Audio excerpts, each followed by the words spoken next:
Welcome to The Author Next Door, where hosts Angela HAAS and CASSIE NEWELL chat about the wild world of writing and publishing. Join them for weekly episodes and special monthly guests. Pull up a chair. The conversation starts now.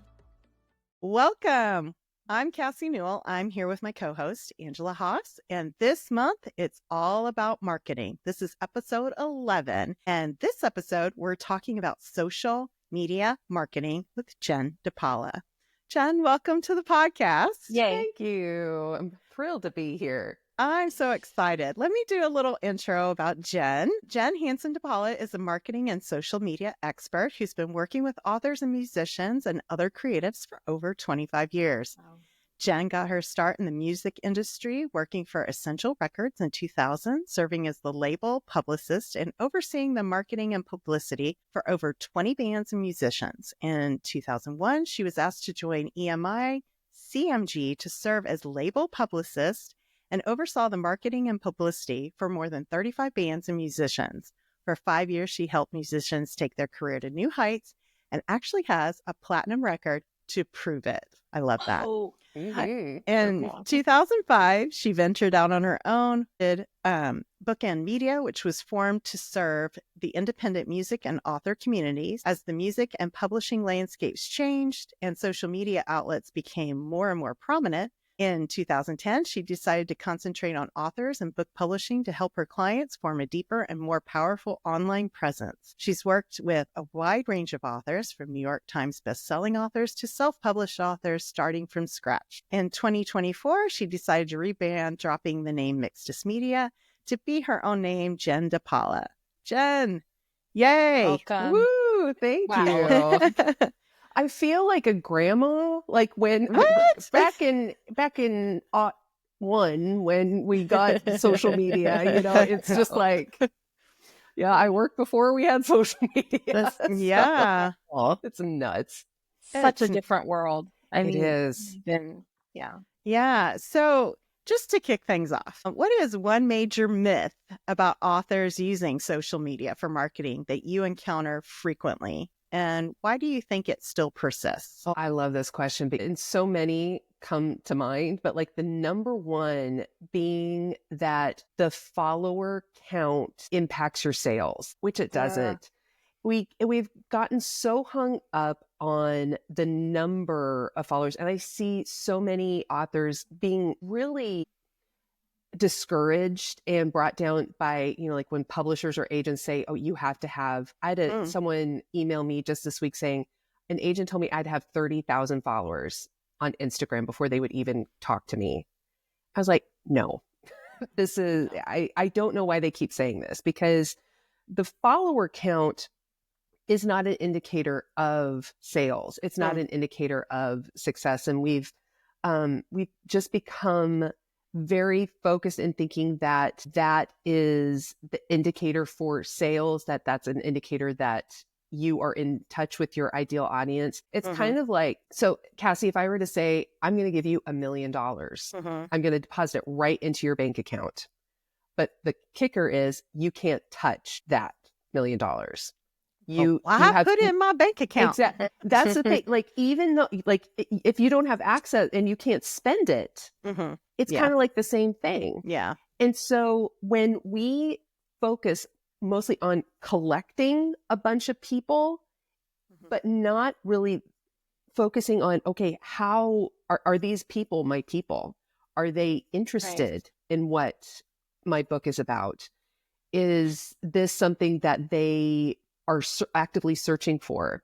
So when we focus more on just accumulating a bunch of people rather than curating a community of people that you know are your ideal readers or that are interested in what it is that you're selling or promoting, it's going to fall on deaf ears. So that is probably the biggest frustration, and feeling like you have to rush to get this huge amount. I've worked with one author I worked with, she had less than 800 followers on Instagram. So we really started just nurturing these connections we looked at other ways that she can connect with them. And so she started doing podcast interviews, like being a guest on podcasts. Between that and really focusing in on nurturing her connections, her sales started to grow and grow and grow.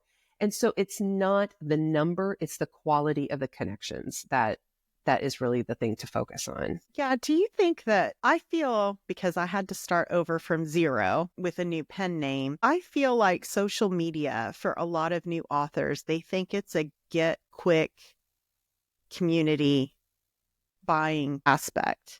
I think that's also a misnomer too, because I also think sometimes your better strategy might be around advertisement.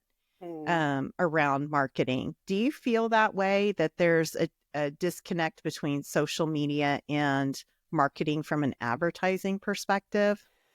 So we're always looking for that easy button, right? We're always looking for that quick fix. And there is no quick fix. There is no silver bullet. And when we are constantly chasing that silver bullet or that one thing that we can focus on, we're missing what's really going to be the kicker in turning things around. And that's your messaging, what it is that you are actually communicating, what it is about your book that is going to be of interest to your ideal readers. What is it about your book that will make readers want to actually pay attention and to actively read it? The thing, like if we are just to focus on the outlet or the medium that we're trying to connect with our readers, that's not going to be that linchpin. The linchpin really is what it is that we are selling. What are the topics? What's the messaging that we are connecting with readers on? And when we give readers the what and the why, that is what is going to really turn things around for them. It's like when you have the what and the why in your social media posts, that's going to hook them. If you have the what and the why inside your in your ads, that's going to hook them as well. So it's really when we focus on the delivery system, it's kind of like if Angela, like if you said, I want some juice, the important thing is the juice. But if I were to figure, like, just be kind of stressing out, oh, does she want it in a juice glass? Does she want it in a coffee cup? Does she want it in a champagne flute? The delivery system, it doesn't matter. The juice is what's important. So when we focus on the messaging and what it is that we're communicating about our book is the juice. That's what the readers want. People are going to find your book on any social media platform, through any, through ads, through a Substack, through whatever it is. We need to focus on that communication, that messaging first, so that whatever outlet we're on, that delivery system, it's going to work anywhere. And that really is a skill. That's one of those, when I am really focusing in on helping an author nail in their messaging and that, like what it is that they're going to communicate to their ideal readers. It's not sexy. That's not the thing that people like look at to say, oh, that's what I need to do. But it's like when, I don't know about you guys, but when I was growing up, when I was 14, I could not wait to get my driver's permit. I was so excited. I was in a small town. And so it was like, okay, got to get that driver permit. But when I finally got it, I realized I hate driving.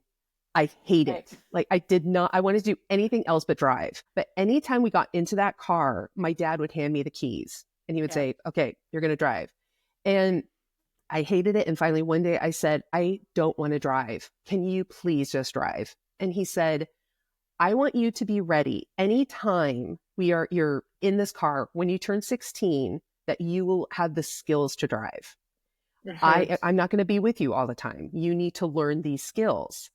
And so it's not something when you turn 16, you're automatically going to know how to drive on the interstate or in the rain or any of those situations. You need to develop the skill. So of course, I had to practice. I had to learn that skill. I know that marketing and selling your book and social media is not something that you want to do. It is not, it is the last thing that you want to do. No. But what I want to empower authors with and what I want to teach them are the skills that they need. So anytime that they are in on social media, or they're doing a podcast interview, or they decide to do ads, that they are empowered with the skills of what it is that they can, how to communicate effectively with their readers, how to turn those readers into actual book buyers, because just posting on social media isn't going to convert. Yeah. That's the conversion, how you're going to turn them into actually going and purchasing your book. That is the key. The number of social media followers isn't going to do that. So I have a question about that. All sounds amazing. What if it's a barrier with mindset? And what have you noticed working with people? In our first episode, I mentioned I did a survey where I kind of pulled authors across different platforms. 75 people responded. That's not a huge chunk, but 89% of those, marketing was the thing they hate the most. I mean, I almost know what to do, but I hate doing it. And that's the shift for me. I just want to, my inner 12-year-old is like, I just want to write, whatever. I'm a creative. Yes. Marketing is such a downer at Gen X. So that's how I talk when I'm my 12-year-old.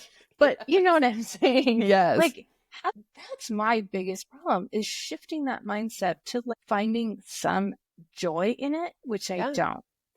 So I think it's a couple of things. First, I think that we have been fed so much bad marketing that's what we think that's what it is. And we've seen so much, we have this idea that marketing is like a used car salesman.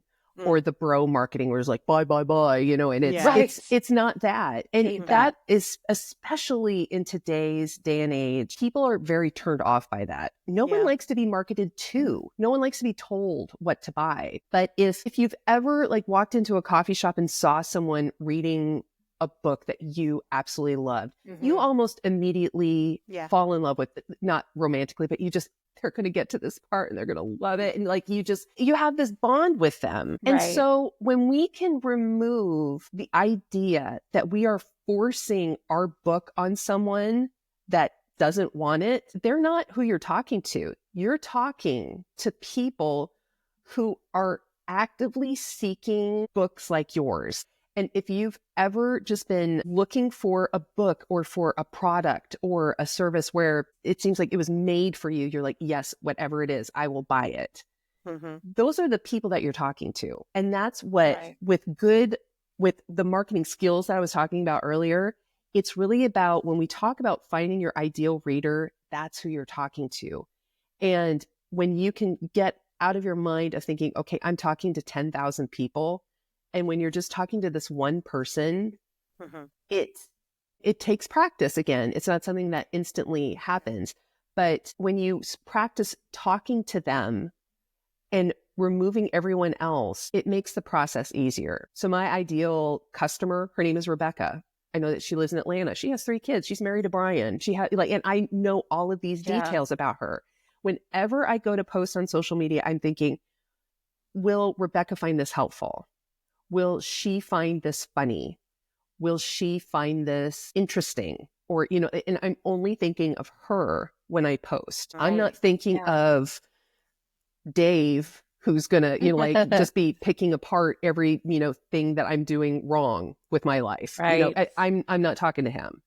So I think that's one of the first things. And then kind of also realizing that marketing and sales are kind of like twins that you can't tell apart. They're similar, but they're very different.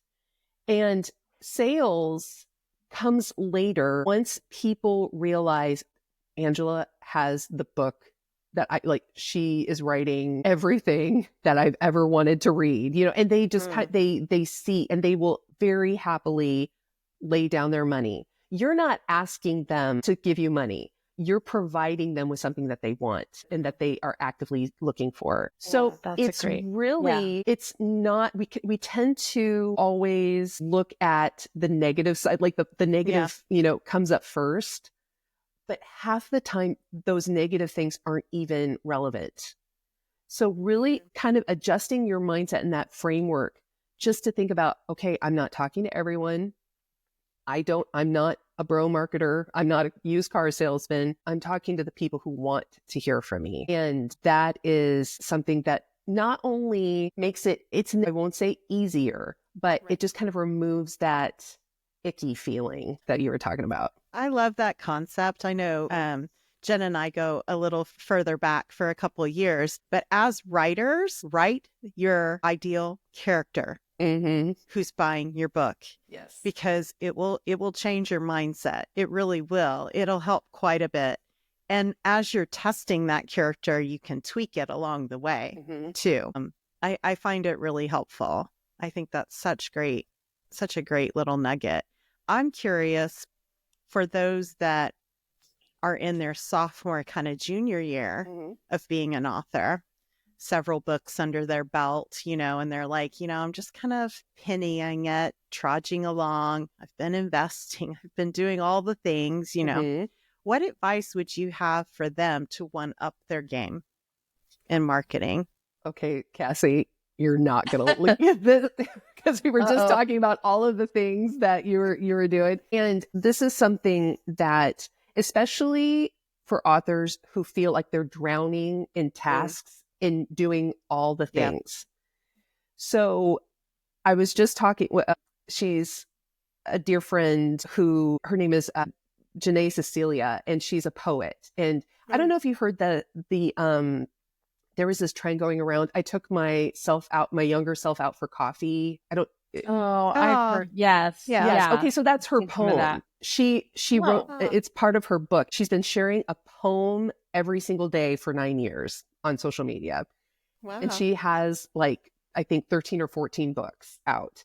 And she just got signed to a traditional publishing house. And I mean, she's able to call the shots because the girl knows her audience. She's dialed in, but she was in that same slump where she had, all of these books under her belt, but she needed to step it up. And she was trying to do all of these different things. And when we looked at what she was doing, it was like she just kept adding more to the plate. I should do this. Or I want to do this and this and this. But she didn't have really the infrastructure in place and that foundation. She, when we kind of looked at it and I asked her, okay, what do you want to do? What brings you joy? And she was like, I would love to, because she's also an artist, I would love to sell prints of my poems. And she had all these different things. But she didn't even have a website in order. She didn't have a newsletter going. She didn't have and she just kept, doing all of these little things. And so we doubled down. We said, okay, you're on Instagram.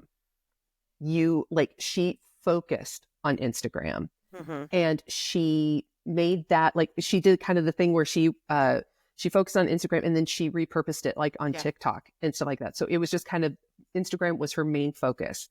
And then we had her, okay, now you have got to start building that list. She has, I know it's well over 170,000 followers on Instagram, and she didn't have a list. Whoa.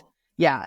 And so, so I was like, we got to get a freebie in there and we're going to start setting up this newsletter. And when she got serious and she made this her business, she went all in and she looked at it more as a business because it is a business. And she focused on Instagram. She was turning those followers into subscribers, driving them to her newsletter. And she just repeated. And it was just, she built this system. And she came over for dinner just this past Saturday. And she told me that when we did that about a year and a half ago, she said, you have helped me earn over $50,000 just with this one, just this system. The key to it, what I would tell authors is to simplify and repeat. And really, when we think, okay, I have to go to the next level, we think, oh, I have to multiply by doing a million different things. No, the key is repetition within marketing. People need to see a minimum of 8 impressions in order for them to take action. And so this repetition of consistently showing up on your social media or outlet of choice and driving them to your newsletter, driving them to that website and bringing them back And, like, it's just a simple system. But when you repeat that, and when you really, again, we were talking right before we came on, it's the long game. It's focusing on, it's not just focusing on the next 3 months. Yeah. Focusing on that long game. You create a system and a process that not only is easy for your readers to follow, because if you're confused, your readers are going to be confused. Yeah. If you're overwhelmed, your readers are going to be overwhelmed. So thinking about just keeping it as simple, simplifying really is the key to help you take it to the next level. And you have a lot of data. You have more data. You aren't just kind of guessing like with your first book. So you know, okay, I'm spending all this time making TikToks, but I'm seeing more people come from Instagram. So, you know what, I'm going to focus on Instagram. I can repurpose it to TikTok, but I'm going to focus on Instagram. Or maybe it's Threads. I see a lot of people having, you know, like, but it's really thinking, the thing that I always tell authors is you have to show up where you enjoy showing up. Right. If you hate, I've had authors tell me, I would rather eat glass than do a TikTok, like to do a video. I'm like, fine, we don't have to do TikTok. If what sparks your happiness? And many of them say writing. And I'm like, okay, then let's start a blog or start on Substack and do threads. That's a great, you know, way. And, you know, like they were like, yeah, that would work. Or, you know, there was an author, he was an older gentleman and he did not want to get on social media. But he said, he had this historical fiction and he wanted to, you know, start promoting it. And I was like, well, where are you located? He was located in St. Louis. Okay, let's look at some of the local organizations, the meetups, the historical societies, you know, see what, you know, groups your library has. He did that and he was everywhere. Like he just started, you know, like making these points of impact that might seem small. They don't have the scope of what social media has, but it got people interested and getting them reading his book. And then it just kind of, you know, balloons out from there. So that's the big, like giving authors, you know, like when it's not adding more to your plate, it's more about, okay, what is working? Let's shush aside what isn't working and really focus in on a few things and do them really, really well. Angela, do you think you focus on a few things? No, I don't. I know. It's really hard, right? Like harder. We're both going, I feel like the pot calling the kettle black on either side of Jenn here, but I'm always seeing some shiny new object and then I kind of burn myself out, you know? Yeah. But I mean, I had a question though, circle back to that concept of it takes 8 impressions for someone to engage. And this was always my question because the way social media changes almost daily, I feel like the rules change or the algorithms change. So as I say this, you know, when I first learned to do social media for our own businesses, it was more about variety because I was always taught that it was one part the products, one part your community, and the other part, like in Colorado, sometimes my landscape photos got the most interactions, but then that sent people to our website and to our store, and that had nothing to do with the products we sell. But it was the variety that kept people engaged. But now the rule, which even when it's people I love, I see their same video over and over again. So like, I've already seen this. I know it's not for me because I'm already dialed in. I buy everything, you know, I buy everything CASSIE puts out. That's a given. But is that just to train the algorithm? Are different people seeing it at different times and only I'm seeing it over and over? I thought that got people to unlike you when they see the same thing, but that's not necessarily true, is it? So again, when we focus on the trend or the type of post, and when we when we center everything around the type of post within our marketing, we're working for the algorithm. Okay. I don't want you to work for the algorithm. I want the algorithm to work for you. This is again where it comes back to the messaging, to the content. When you know this is how I want to connect with readers. This is how what I want readers to know about my book. This is what my hook is. And that is the center of your marketing. you can then use that will be able to tell you, okay, this will work for that trend, or this will work for this type of post. Instead of you working for the algorithm, it's really turning it around and going, how can the algorithm work for me? So how do you do that? I would focus on 3 different types of content on social media, and this is across the board. There's a connection post. The connection post is really about how you can connect with your readers as a human being. So this is like sharing something inspirational. This is sharing some encouragement. This is sharing your latest book haul. It's more about how you want to connect with people. And this type of post, it might feel like, okay, this has nothing to do with my book, but it really does, because you're connecting with people that you know have similar interests. And so that is the type of post that's going to help you grow and get in front of new people. So then, now that we have that kind of post and we're growing, then we need to talk about our book, or what it is that we are promoting. And when we talk again about the messaging, so for example, the way that I like to do this type of post is focus more on the long form content. This podcast is a perfect example. So you have the topic of this podcast, where it's how, like, let's call it how authors can connect with readers. Like, let's say that's what the podcast is. You can take that long form piece of content and really break it down into even smaller pieces of content. So you could take like the section where we talked about Cassie's first question of, like, what is a myth that you see that we need to debunk? That could be a post. You could have, like a pull quote or something like that. You could take this segment and that could be another post. And you could really pull multiple pieces of content from this one long form piece of content. And let's say this is about your book.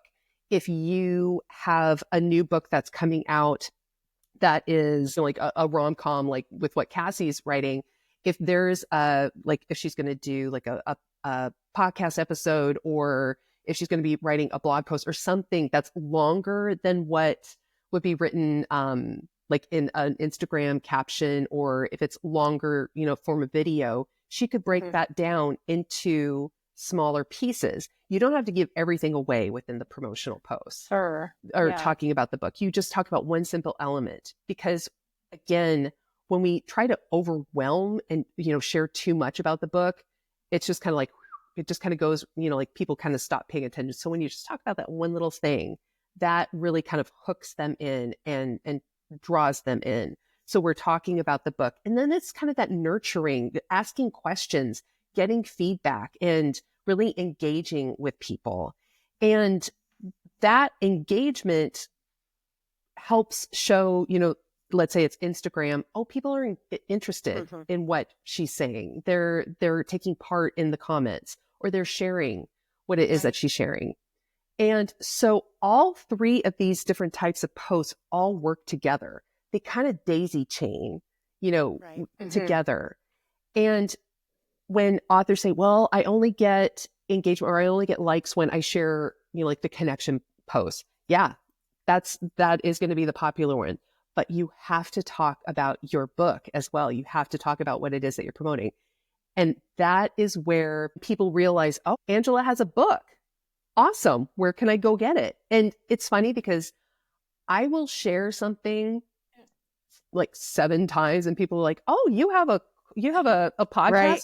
Yes, I've been saying this for 3 years, and it's again, people don't see it all the time. So it's something where if you're kind of using these 3 different types of posts consistently, you're having those impressions, and you're going to be showing up, like in different ways that people will see, because not everyone sees your posts all at the same time. Right. And it's not something where it's that deep to people. So if I think, oh, I posted this 3 months ago, no one's going to know, and it's something too where like I'll have, I'll take a TikTok that I've done where it's like a talking head where I'm speaking to the camera, And I will break that down, that same exact topic and the same exact points, and turn it into a carousel. And then I'll turn it into a story, an Instagram story. And then, you know what? I can expand on that and turn it into a blog post. You can use that one topic and use it in multiple ways. So again, it's not that you have to show the same picture with the same text over and over again, or the same reel with the same, thing over and over again. It's like presenting it in a different way, but using that same messaging and that same way that you communicate consistently that shows those added impressions. The one thing you said that I really loved was, you work the algorithm. Don't let the algorithm work you. I mean, that is just mind-blowing gold. I learned recently when I went to Superstars and I took a course that was offered there about reposting. And one of the things that just blew my mind was, look at the data, and if it's going to higher non-followers, repost it. Because then it gets to the next group of non-followers and the next group. So Angela's seeing the same video like 4 times because she's my friend and she watches my videos. But that has grown me exponentially in 30 days. I went from like 300 to I'm almost at 600. In one social media platform. Does it do the same thing in all platforms? Not necessarily, because I'm not seeing that a majority are non-followers, but I also am seeing an increase in consistency rate in growing. Yes. So if you aren't consistent in posting, I do think you tend to be more static than if you are consistently posting. And when I say consistently, it doesn't have to be 3 times a day, although for TikTok, it works really well. But I'm also reposting a lot of things that are non-follower oriented. But in Instagram, that's not something I do all the time because I just don't feel it really makes that big of a difference. But I also feel that social media is one of those things that we get hung up in, as you said at the very beginning, that it doesn't equal sales. Exactly. So it's like, how much time do you want to put into those things when you realize that it really doesn't always equate to sales? So you have to have a goal metric around this. And I know Jenn and I have talked about goal metrics in just our private one-on-ones. Could you talk about that just a little bit?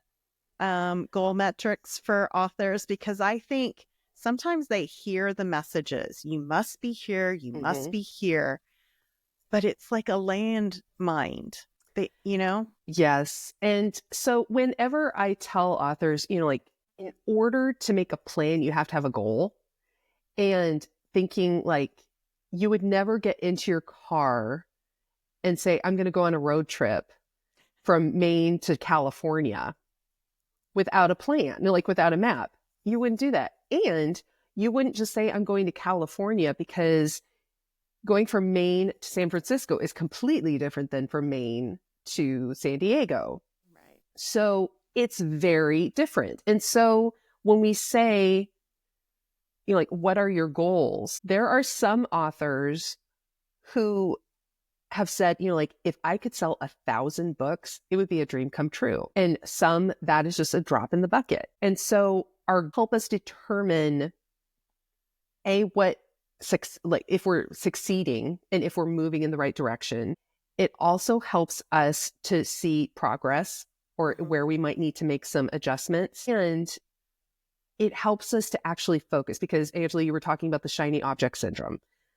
It helps you to go, okay, if someone asks me to come and speak at some event, but it doesn't help, like, it's not reaching people that I want to reach, right, I can go, you know what, that's going to deter me too much. So I'm going to say no to that, so I can focus on what is going to help me reach my goals. And especially when it comes to social media, we can think, oh, these posts aren't getting a lot of likes, or, this isn't getting enough comments. But then you go on the back end and you go, oh, wait, I'm getting in front of more non-followers, or, oh, people are actually clicking the link in my bio, or, you can see so much.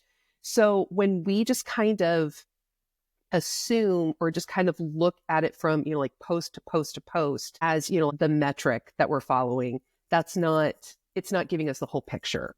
Right. So when it comes to actually seeing progress and to actually feel like we're moving forward and that we're accomplishing something, having a goal and then actually measuring it will not only help you to feel better about like what you're doing, it will also help you to kind of go, okay, why am I wasting time with this? I'm going to stop doing this and I'm going to, go this way. I just did that a couple months ago. I stopped seeing engagement on my reels. I was like, okay, I'm going to try. So I started doing carousels and woo, they went, like it was just kind of like all of it. And I know things change and all of that, but that again, because I know my messaging and I know what it is I want to say, I can easily go, okay, reels don't work for me anymore. Let's do this. And it's easy to adjust.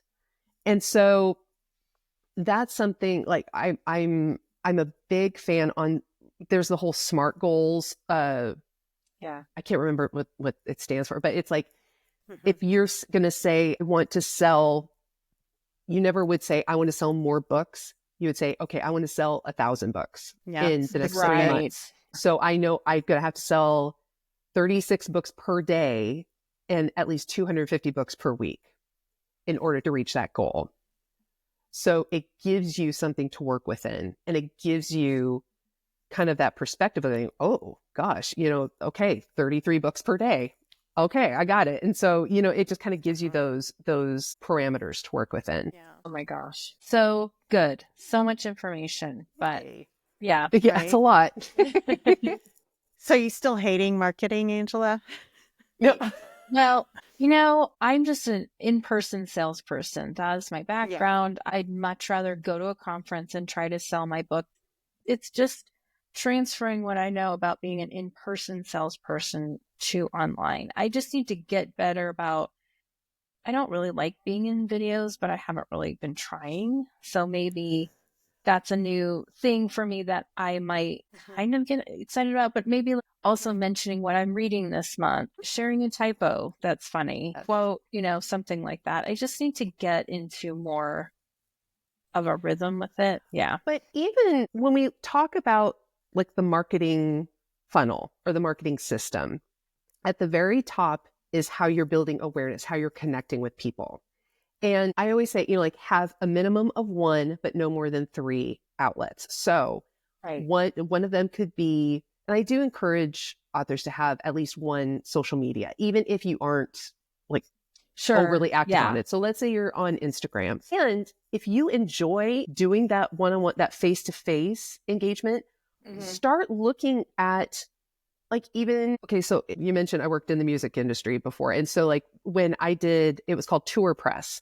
When an artist would go on tour, I would go and look at the town that they were going to. So let's say it's Chicago.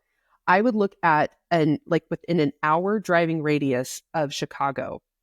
And I would look at, okay, where are this was back when we had, like record stores and radio stations. Where are different clubs that they could go and meet, the vendors. And so I looked at all of these different outlets within an hour driving radius, because there is just a fountain of connections that you can make within that hour radius.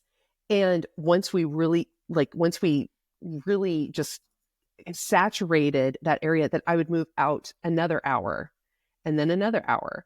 And so this is something where even within your community, within your town, or within an hour driving radius, looking at the different bookstores, looking at the different libraries and different writing meetups or the reading meetups. There are so many different, like I'm in Minneapolis, and they are having all of these different book fairs because people are wanting that in-person experience.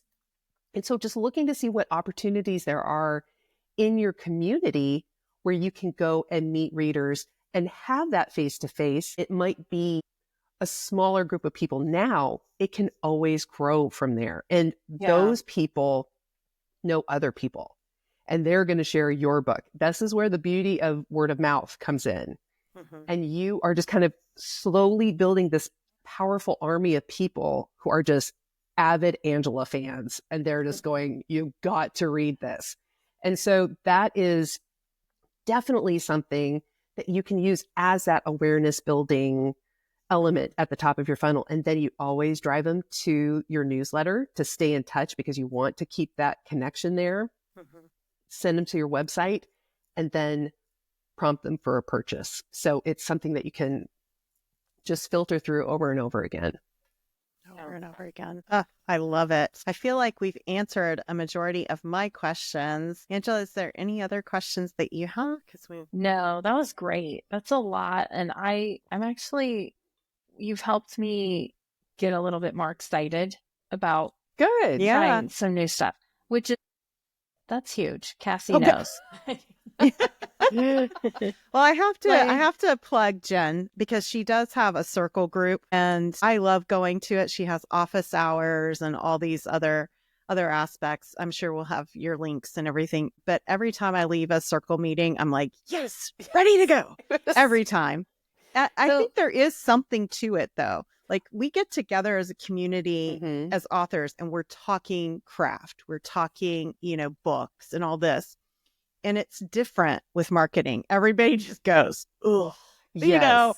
You never get excited about it. And when I went to this class at Superstars, Zach Diamante, because I have to do it like that, he pumped me up about TikTok, because I was just like, dang, this is a trudge to start all over again.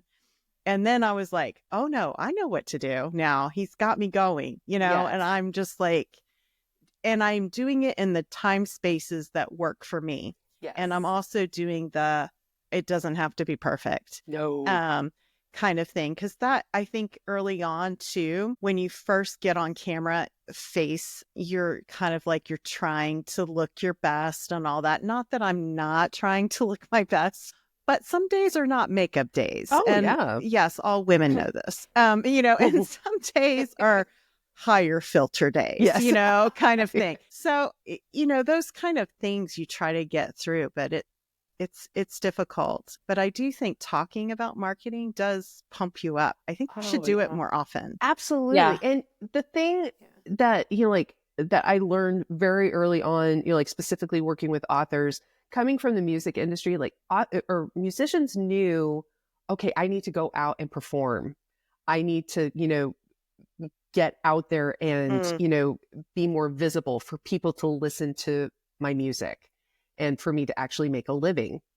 And my sweet authors just want to hide, in their just want office to throw and just the book at the retailer. Exactly. And that was something that was so eye-opening to me, of like, okay, authors need this. They need, to know, they need to be empowered, but they also need to know that they are not alone in these struggles. And so many authors sit there and they look at these huge accounts that have, hundreds of thousands of followers. They're selling books, and they think I'm a failure. It's like, okay, no, you're not, for one. And two, this person has 7 books out. They've been working it. You're looking at the leaves of the tree. You're not looking at the roots that are deep into the ground. Love that. Yeah. And so I think having that community and having that back and forth of like, oh man, I struggled with that too. And, here's what I did. Or, I'm right in the trenches with you. I completely understand. It makes you, it just, that community and that camaraderie is very, very important. Agreed. I guess the last question to touch on that then. So for listeners, you have a circle group. Do you also have individual coaching? I do. A little bit.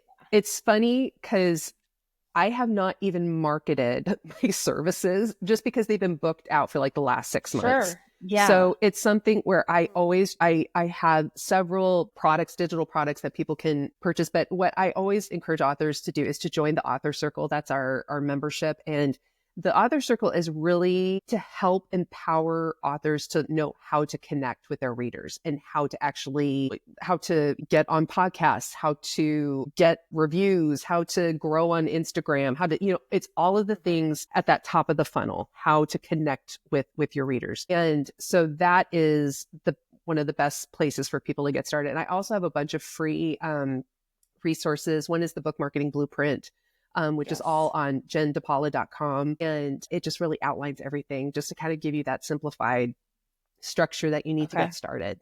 Yeah. All right. Well, we'll put all that, the author's circle, in the show notes. Okay. All right. Now, time for table topics. Yes. This is really where it gets spicy. Love it. All right. Okay. We've got to, no cheating on this. When did you get into the most trouble as a teenager? Oh, Cassie, what is this? Are you go going to first share this yours? time? Yeah. Okay. Well, I don't know that I got in the most trouble, but I felt awful about it after I did it. So, as does one in high school. Sometimes girls can be catty and awful. This one female had done something awful to me, and it was kind of haunting me. And I was really irritated about it. And I had a really good friend that worked at a farm and a farm supply. He was like, you don't have to do anything awful to their vehicle like they did to you. But skunk urine on tires Oh, mercy. is really hard to get out. So I might have done that. Okay. I guess we don't have time to fully understand how you acquired skunk urine. But that's just really the missing piece for me. They sell it at Farm Supply. Yes, they do. Of course they do. You use it for different reasons. Okay. I used it with tires. I'm picturing you're herding skunks and in beer or something. I don't know what I was thinking. That's because you're creative. There you go. Okay. Yeah. I wasn't in a hazmat suit, but I was wearing gloves. Oh, and clothes I didn't man. like. And I was like, oh, wow. And Wow. out of there. So it felt really good. Man. That's probably the worst awful thing I've ever done. Oh, man. Next. Or did you want to go, Angela? Or Oh, no. Mine's boring. You go. Oh, yeah. I wasn't really I was the firstborn, rule follower. Yes. But this was my freshman year of college. There was this guy I had my small group of friends, and we were so boring. We crocheted together, and we got wild. together and watched. I know. We were really, but we were very Rebel. creative in wanting to in pranks and, kind of pulling pranks on other people. And there was this guy who was several years older than us, but he was just really nasty. And he had done something to a friend of mine. So we were like, we need to do something. And this is car related as well. So we decided to do something to his car. And so what some of them had, put, shaving cream, on windshields and, all this other stuff. But what I did was, I'm sorry if there are any male listeners, but I took tampons and I took them out of the applicator and I tied them to his windshield wipers. And when you tuck them under, they're hidden. So when it started to rain, but he got everything else off of the car. He came out and ran after us. And cause we were in the middle of this, I got those, on there. He even called the cops on us, and we were written up in the newspaper, that there was, vandalism on this car. But the funny part was the day that it was raining, I was like, I wonder if James, is out in his car or something like that. And sure enough, a friend of mine happened to be driving past his car, and he hadn't seen the tampons shoved underneath his windshield wipers. And when it was raining, he had these bloated tampons that were going back and forth on his windshield wipers. Don't try that at home, everyone. No. You can't tuck them under anymore. This was back in the mid 90s. Yeah, so they were it was a kind of a boat of a car.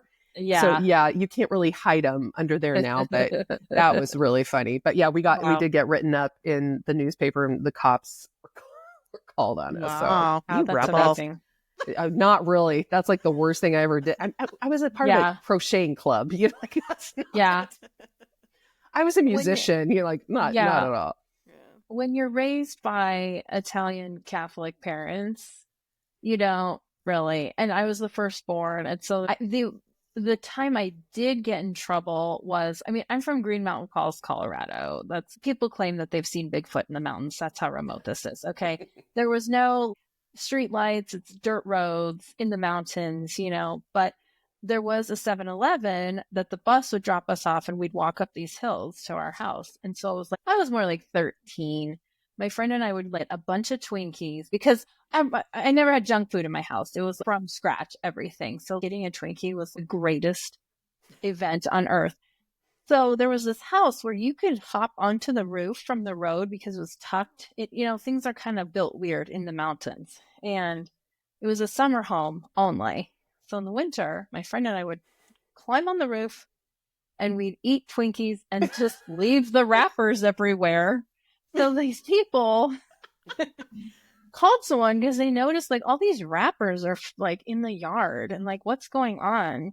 So this man was waiting for us and caught us and then was grilling us, and they were like, he was like, "What's your names?" And at the time my maiden name is Guido, and I was like, "Angie Guido." And my friend hits me in the arm. She goes, "Never tell him your real name, you amateur." I was grounded. So like something like that wasn't that big of a deal. But I don't know why we thought, well, we'll just not throw our wrappers away. We'll just leave them in the environment. I don't know, you know. So we just had to clean it up. But that was the biggest thing that comes to mind. Really boring, but I couldn't really get in trouble. I mean, I got in my trouble mom, we all had the time. the fanny whacker. Okay. Oh, It was called and labeled and marketed as the fanny whacker. Look it up. It exists.